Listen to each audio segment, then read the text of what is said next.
বলো ভাই, আল্লাহর দোহাই, এই মুসলমানের বাচ্চা, যদি মার পবিত্র দুধ খেয়ে থাকো, বলো তোমারে আল্লাহ তাআলা নামাজ পড়ার যোগ্যতা তোমার শরীরের মধ্যে দেয় নাই?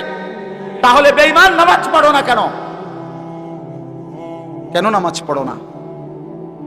আমি দাঁড় করে, এখানে তো অসংখ্য ছেলে এখানে আছো, এখন চেহারা দেখলে বোঝা যায় তোমার ওই চেহারার মধ্যে তো হাইওয়ান আর জানোয়ারের চেহারা। যেই হাইওয়ান আল্লাহকে সেজদা করে না। আজকের এশার নামাজ পড়ো নাই, আজকের মাগরিব এক ওয়াক্ত নামাজ পড়ো নাই, এমন অসভ্য জঙ্গলি এখানেও তো বসে আছো। বেহায়া, লজ্জা করে না?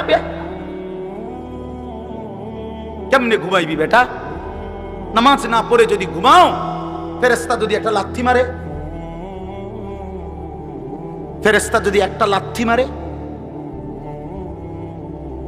ফজরের নামাজ না পড়ে যে ঘুমাও, ফেরেশতা যদি একটা ঘুমের মধ্যে রেখে লাথি দেয়,